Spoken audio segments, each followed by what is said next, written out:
As Eddie Howe grappled with the realization that midfield reinforcements were unlikely to arrive during the January transfer window, his mind wandered to the imminent return of Joe Willock and the potential impact it could have on Newcastle United's season.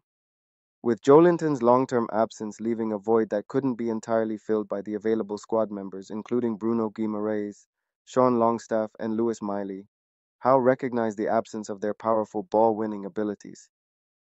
Howe described Joelinton as a very unusual midfielder, a prototype whose absence has been keenly felt. With the Brazilian's contract nearing its final year and negotiations at a standstill, Howe has made it clear that securing a contract extension for the 27-year-old is an absolute priority. Although Willock's playing style differs significantly from Joelinton, he also stands apart from the current trio of midfielders in terms of his approach to the game.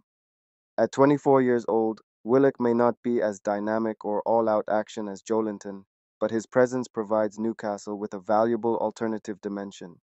This was evident from his recent 17-minute appearance against his former club Arsenal, where he made an immediate impact by scoring a goal. The return of Joe Willock not only brings specific strengths to the team, but also allows Newcastle United's head coach Eddie Howe the opportunity to rotate his midfielders once again, which has been challenging due to injuries and suspensions.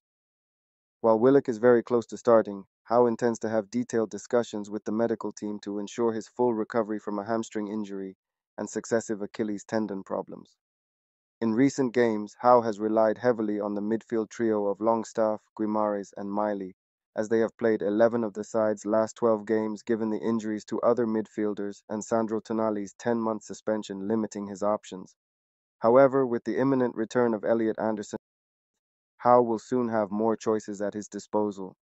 Given the current imbalance, it seems necessary for Howe to make changes to the incumbent midfielders in order to restore the team's overall balance. Longstaff and Miley have shown individual success over a sustained period, but their similar playing styles as non-ball winning, possession recycling midfielders have created a lack of variety in Newcastle's midfield. On the other hand, Guimaraes thrives when he has runners and physical presence alongside him. Rather than solely a structural issue that necessitates a defensive midfielder, the coaching staff believes that reintroducing a player with Joe Willock's style will help bridge the gaps that have been too frequent between the back four and midfield in recent weeks. While Willock's return doesn't completely compensate for Joelinton's ongoing absence, it does provide Newcastle with a greater ability to progress possession upfield through dynamic carries. Guimaraes has shown versatility in advancing the ball, while Longstaff and Miley excel at recycling possession through passing. However, what Newcastle has been missing is a midfielder who can run tirelessly in the engine room. Willock's presence would help fill this void and contribute to a more well-rounded midfield setup. Newcastle United has frequently struggled with ball retention during away matches, and their performance against Arsenal was particularly poor, with a passing accuracy of only 80%. In the first half, Newcastle managed to complete a sequence of 9 or more passes just 5 times, while Arsenal won possession in the attacking third on 11 occasions. The team encountered difficulties in bypassing Arsenal's relentless press as they attempted to pass their way through. Even Newcastle's most press-resistant player, Guimaraes, was forced to pass the ball out for a corner due to the suffocating pressure imposed by Arsenal. The characteristics of Newcastle's midfielders added to the challenge of beating the press, as precise timing was required for forward passes. In the opening minutes of the match, Anthony Gordon found himself forced to retreat towards his own goal, as all passing channels to the three midfielders were cut off. Eventually, he managed to pass to Tino Livramento, who was subsequently tackled. Newcastle United continued to face similar challenges in the second half, despite Arsenal adopting a deeper defensive position. An example of this can be seen in a specific incident where Fabian Schär passed the ball to Sven Botman. Botman, in turn, attempted to find a gap to pass to one of the three midfielders who were positioned almost in a line. His intention was to slide the ball to Guimaraes, but unfortunately Arsenal intercepted and regained possession. Willock's presence in Newcastle's team provides a different approach to ball progression, although his individual contribution alone may not have single-handedly transformed the team's fortunes from the beginning. According to FBRAF.com, Willock has attempted an average of 4.15 take-ons, dribbles, per 90 minutes since last season, successfully completing 2 out of them.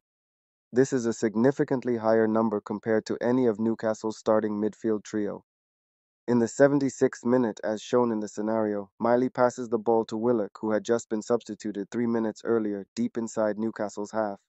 Instead of making an immediate pass, Willock decides to make a forward and inward run, causing 6 Arsenal players to retreat from their pressing positions.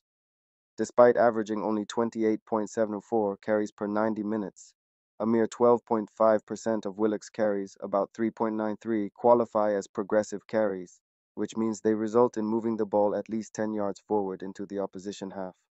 This ratio is the highest among all Newcastle midfielders. In comparison, Guimaraes manages 1.5 progressive carries, Miley achieves 1.1, and Longstaff has 0.7.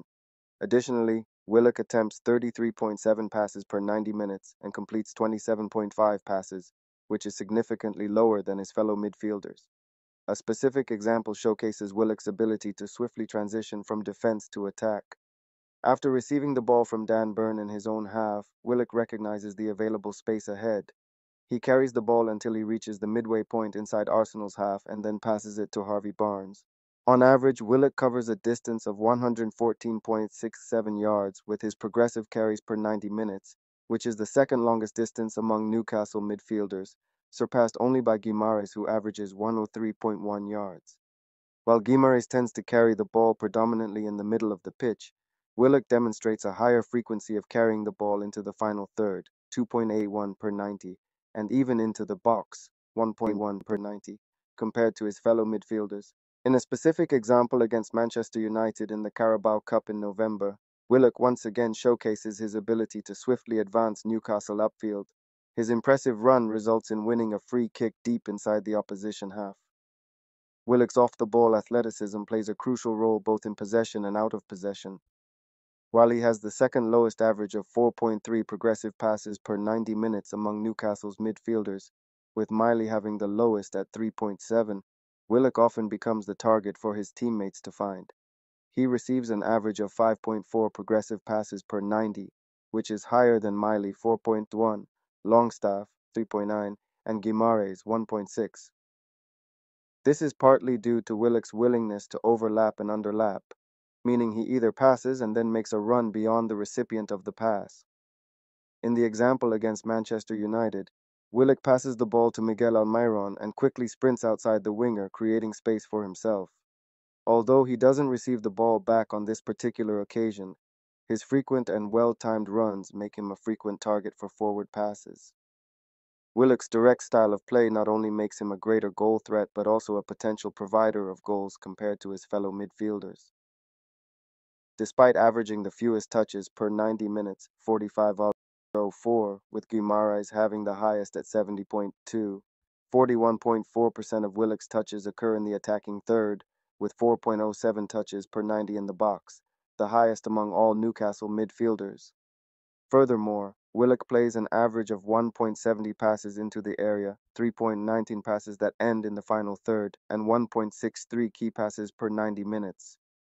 Among the Newcastle midfielders, only Guimaraes averages more in each of these categories. Willock also has a higher average of shots per 90, 2.22, and shots on target, 0.74. As a result, his goal-scoring rate, 0.15 goals per 90, assist rate, 0.30 assists per 90, expected goals, XG, 0.30, and expected assists, XA, 0.21 per 90, are all significantly higher than those of the current midfield trio.